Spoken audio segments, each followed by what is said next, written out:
जय हिंद साथियों, स्वागत है आप सभी का इस जीके वाला प्लेटफॉर्म पर, जहां आपकी तैयारी एग्जाम के सटीक कराया जाता है। अगर आप भी सब इंस्पेक्टर बनने का सपना देख रहे हैं, अपने कंधे पर 2 स्टार लगाने का सपना देख रहे हैं, तो आज तैयार हो जाइए साथियों इस क्लास के लिए। आज की क्लास में 20 हार्ड लेवल के जीके प्रश्न लेकर के आए हैं, जो एग्जाम की दृष्टि से बहुत ही महत्वपूर्ण क्वेश्चन है साथियों। तो चलिए शुरू करते हैं आज के इस शानदार सेशन को। और अभी तक चैनल से नहीं जुड़े हैं तो आज इस चैनल को सब्सक्राइब कर लीजिए और इस चैनल को शेयर कीजिए अपने साथियों के पास, क्योंकि इस चैनल पे साथियों हर एग्ज़ाम की तैयारियां एकदम सटीक लेवल से कराई जाती हैं और जितने भी क्वेश्चन होते हैं प्रीवियस ईयर क्वेश्चन कराए जाते हैं, जो पिछले सालों से लगातार एग्ज़ाम में पूछे जाते हैं, वही क्वेश्चन क्लास में कराए जाते हैं।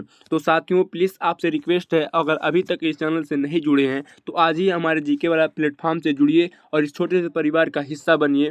और वीडियो अच्छा लगेगा तो लाइक कीजिएगा, अपने दोस्तों के पास भी शेयर कीजिएगा। तो ठीक है साथियों, हम ज़्यादा बात नहीं करेंगे, अपने मुद्दे पे बात करेंगे, अपने क्लास की ओर चलेंगे, अपने क्वेश्चन को देखेंगे। तो बने रहिएगा वीडियो के अंत तक, ठीक है। तो चलिए हम लोग क्वेश्चन को शुरू करते हैं साथियों, ठीक है। क्वेश्चन नंबर अपना 1 यहाँ पे देखेंगे और मोस्ट इंपोर्टेंट टाइप का क्वेश्चन है आपकी स्क्रीन पे। और उम्मीद करते हैं आपको क्लियर एकदम दिख रहा होगा, और कहीं पे भी कोई दिक्कत होगा तो आप लोग क्या करेंगे, वीडियो की क्वालिटी बढ़ा लेंगे। वीडियो की क्वालिटी बढ़ा लेंगे तो आपका और जो है साफ क्लास दिखेगा और साफ जो है वर्ड पहचान में आएंगे। तो ठीक है साथियों, क्वेश्चन नंबर 1 जो है हमारा, वो कह रहा है कि काबुली वाला कहानी के लेखक कौन थे। तो बहुत इंपॉर्टेंट क्वेश्चन है साथियों, और ये क्वेश्चन आपको बता दें एसएससी जीडी में पूछा गया था। किस में क्वेश्चन पूछा गया है? एसएससी जीडी में पूछा गया क्वेश्चन है साथियों। आप एग्जाम पेपर उठा कर देख सकते हैं, एक क्वेश्चन जरूर पूछा गया है, ठीक है। तो काबुली वाला कहानी के लेखक कौन थे? तो ऑप्शन नंबर बी जो होगा साथियों आपका राइट आंसर हो जाएगा। Option number B Rabindranath Tagore Kabuliwala कहानी के लेखक हैं, ठीक है साथियों। तो उम्मीद करते हैं आपको ये क्वेश्चन समझ में आया होगा, अच्छा लगा होगा। ऐसे ही सारे क्वेश्चन इंपॉर्टेंट टाइप के हैं, एग्जाम में पूछे गए क्वेश्चन है और सारे क्वेश्चन इंपॉर्टेंट हैं, और आप लोग अंत तक देखिएगा इस क्लास को। उम्मीद करते हैं कि आप जरूर कुछ ना कुछ सीख करके जाएंगे, ठीक है। अगले क्वेश्चन की ओर हम लोग बढ़ेंगे यहाँ पे। क्वेश्चन नंबर 2 मोस्ट इंपोर्टेंट है साथियों। शून्य यानी कि जीरो की खोज किसने की थी? जीरो की खोज साथियों किसने की थी? तो ऑप्शन नंबर ए जो होगा आपका राइट आंसर हो जाएगा, आर्यभट्ट ने साथियों शून्य की खोज की थी, ठीक है। इस तरह से इस क्वेश्चन का right answer option number A हो जाएगा। सारे क्वेश्चन को आप सभी लोग नोट करते रहिएगा, और नहीं नोट कर पा रहे हैं तो हमारे व्हाट्सएप चैनल से जुड़िए या टेलीग्राम चैनल से जुड़िए, जिसका लिंक इस वीडियो के डिस्क्रिप्शन में अवेलेबल है साथियों। वहां से जा करके आप हमारे चैनल या हमारे डिस्क्रिप्शन में जो है टेलीग्राम चैनल का लिंक पड़ा हुआ है, उससे हमारे जुड़िए, हमारे टेलीग्राम चैनल से जुड़िए, और इस क्लास का पीडीएफ फ्री ऑफ कॉस्ट आप प्राप्त कर सकते हैं, ठीक है। तो आप हमारे टेलीग्राम चैनल से जुड़ करके इस क्लास का पीडीएफ फ्री ऑफ कॉस्ट ले सकते हैं, ठीक है साथियों। कोई शुल्क नहीं है, फ्री है, तो आपको हमारे टेलीग्राम चैनल से जुड़ना पड़ेगा।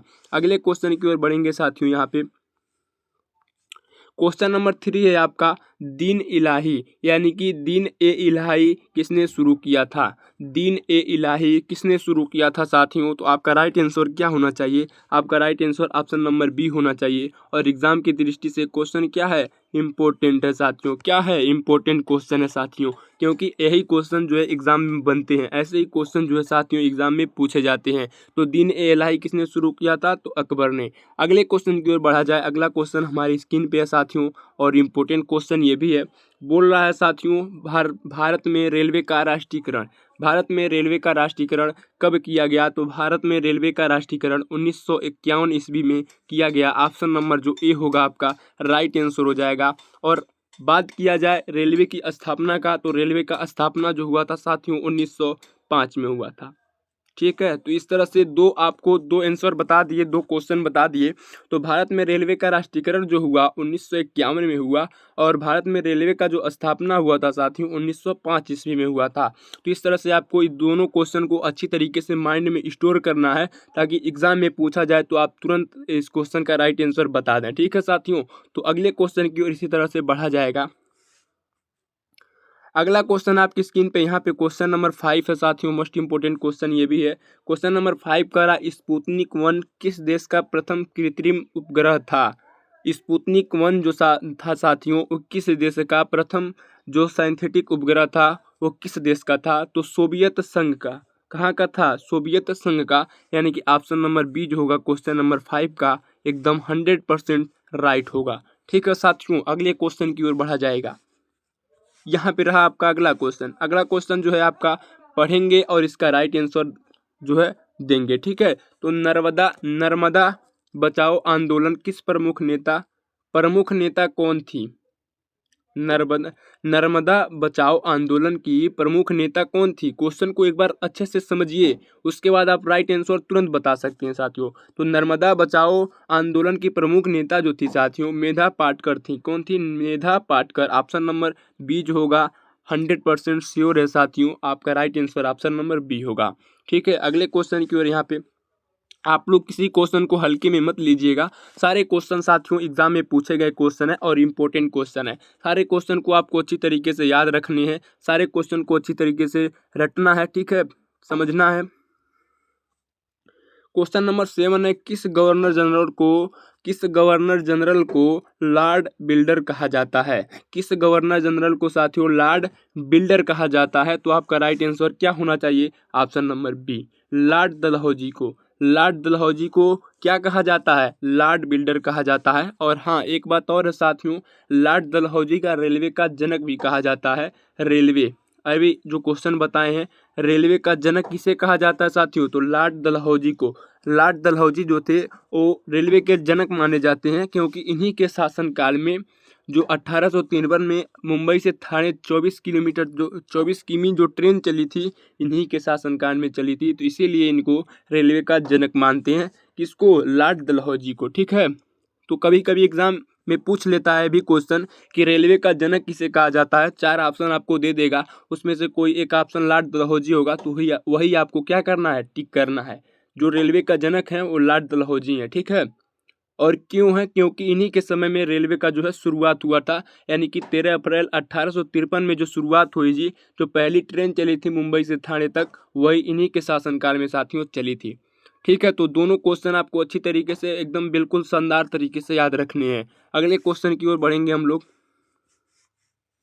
क्वेश्चन नंबर आपका यहाँ आपका अगला क्वेश्चन जो है 8। क्वेश्चन नंबर 8 जो है साथियों, भारतीय संविधान का कौन सा अनुच्छेद भाषण एवं अभिव्यक्ति की स्वतंत्रता देता है, यानी कि आज़ादी देता है? यानी कि भाषण देने की और बोलने की जो है साथियों स्वतंत्रता देता है, यानी कि आज़ादी देता है। तो आपका आर्टिकल जो है आर्टिकल 19A कौन सा है? Article 19A। ऑप्शन नंबर आपका कौन सा यहाँ पे दिख रहा है? Option number B. Option number B जो आपका राइट आंसर होगा साथियों।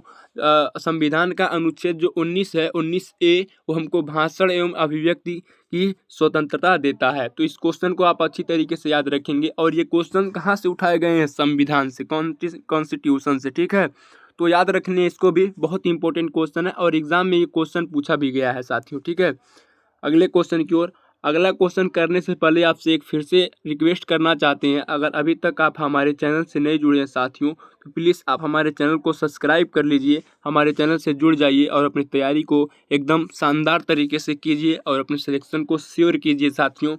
और इस क्लास का PDF चाहते हैं तो आप हमारे इस वीडियो के डिस्क्रिप्शन में जाइए, वहाँ पे जो है टेलीग्राम का लिंक पड़ा हुआ है, तो हमारे टेलीग्राम चैनल से जुड़ जाइए और इस क्लास का PDF आप ले सकते हैं। ठीक है, फ्री ऑफ कॉस्ट, आपको कोई शुल्क नहीं देना साथियों।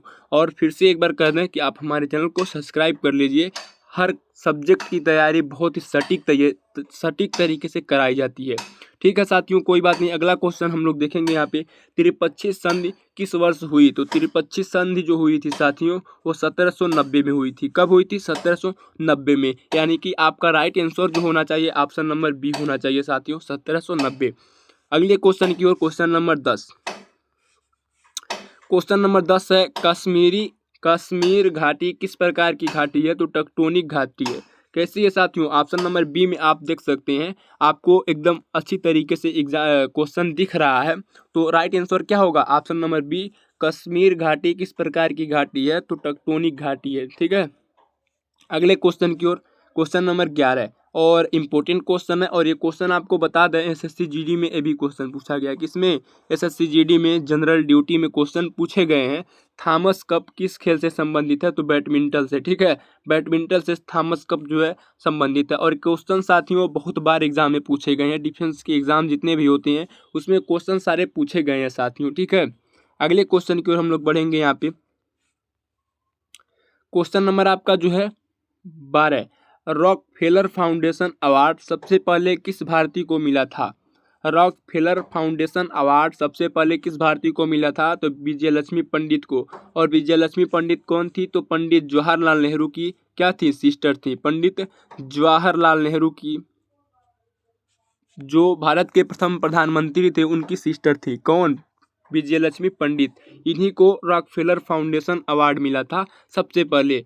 ठीक है साथियों, तो याद रखिएगा इसको भी। कभी कभी पूछ लेता है कि विजयलक्ष्मी पंडित का संबंध किससे है। आपको ऑप्शन दे देंगे, राजीव गांधी, पंडित जवाहरलाल नेहरू, ऐसे बहुत सारे 4 को ऑप्शन नहीं देंगे आपको, लेकिन आपको उसमें से क्या करना होगा? तो पंडित जवाहरलाल नेहरू से जो है टिक करना होगा। ठीक है, अगले क्वेश्चन की ओर बढ़ेंगे हम लोग।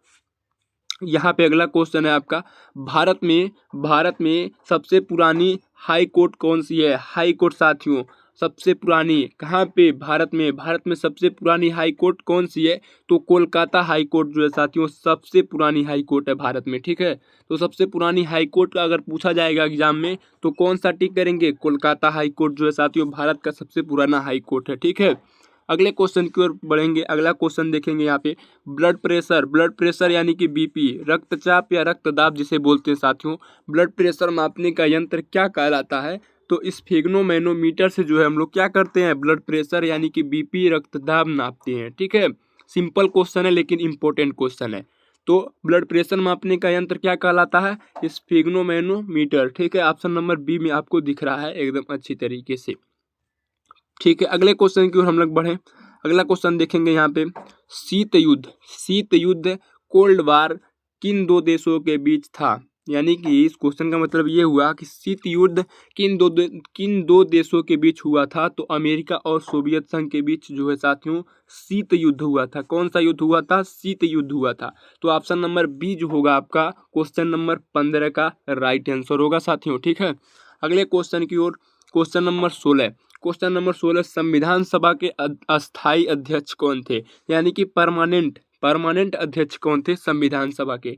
तो परमानेंट अध्यक्ष जो थे साथियों, डॉक्टर राजेंद्र प्रसाद थे, जो भारत के प्रथम राष्ट्रपति थे। ठीक है, तो संविधान सभा के अस्थाई अध्यक्ष यानी कि परमानेंट अध्यक्ष कौन थे? तो डॉक्टर राजेंद्र प्रसाद। और कभी कभी ये भी पूछ लेता है एग्जाम में कि संविधान सभा के प्रारूप समिति के अध्यक्ष कौन थे? तो डॉक्टर भीमराव अंबेडकर। प्रारूप समिति के अध्यक्ष कौन थे? डॉक्टर भीमराव अंबेडकर। ठीक है, और अस्थाई अध्यक्ष संविधान सभा के कौन थे? तो डॉक्टर राजेंद्र प्रसाद। ठीक है साथियों, एकदम निचोड़ समझिए क्वेश्चन को, एग्जाम में आ जाए तो वहाँ पे सोचना ना पड़े, तुरंत राइट आंसर जो है हम लोग टिक करते हैं। अगले क्वेश्चन की ओर, यहाँ पे क्वेश्चन नंबर 17, बेल्जियम की राजधानी क्या है? बेल्जियम की राजधानी कहाँ पे है? ब्रुसेल्स में है। कहाँ पे है साथियों? ब्रुसेल्स में जो है साथियों बेल्जियम की राजधानी है। कहाँ पे है? ब्रुसेल्स में। यहाँ पे ऐसे लिखा जाएगा। ठीक है, तो ब्रुसेल्स में जो है साथियों बेल्जियम की राजधानी है। अगले क्वेश्चन की ओर, यहाँ पे क्वेश्चन नंबर 18, किस धातु को पिग आयरन कहा जाता है? क्वेश्चन नंबर 18 को देखेंगे, मोस्ट इंपोर्टेंट क्वेश्चन है। किस धातु को पिग आयरन कहा जाता है? तो कच्चा लोहा जो होता है साथियों, उसको हम क्या कहते हैं? पिग आयरन के नाम से जानते हैं। किसको? कच्चा लोहा को हम लोग क्या कहते हैं? पिग आयरन कहते हैं। तो ये भी क्वेश्चन जो है साथियों क्या है? इंपॉर्टेंट क्वेश्चन है। इसको भी आप लोग अच्छी तरीके से माइंड में स्टोर करेंगे। अगले क्वेश्चन की ओर, क्वेश्चन नंबर आपका यहाँ पे 19, क्वेश्चन नंबर 19 है, किस विटामिन की कमी से रात्रि अंधता होती है? यानी कि रतौंधी जिसे बोलते हैं, रतौंधी। किस विटामिन की कमी से रतौंधी होती है? तो विटामिन ए की कमी से जो है आपको क्या होती है? रतौंधी होती है। अगर आपके शरीर में जो है विटामिन ए की कमी है तो आपको कौन सा रोग होगा? रतौंधी हो जाता है, यानी कि दिखता नहीं है साफ। ठीक है, अगले क्वेश्चन की ओर, क्वेश्चन नंबर आपका 20, लास्ट क्वेश्चन है साथियों और इम्पोर्टेंट क्वेश्चन है। ठीक है, क्वेश्चन नंबर आपका 20 है साथियों, भारतीय संविधान का पहला अधिवेशन कब हुआ था? भारतीय संविधान का पहला अधिवेशन कब हुआ था? तो 1952 में हुआ था। और कहाँ पे हुआ था साथियों? तो मुंबई में हुआ था। कहाँ पे हुआ था? मुंबई में हुआ था। भारतीय संसद का नहीं, सॉरी, यहाँ पे भारतीय संसद का अधिवेशन जो हुआ था 1952 में हुआ था। तो आपका राइट आंसर क्या होना चाहिए? 1952 होगा। हम यहाँ पे क्या बता रहे थे? हम भारतीय राष्ट्रीय कांग्रेस का अधिवेशन बता रहे थे।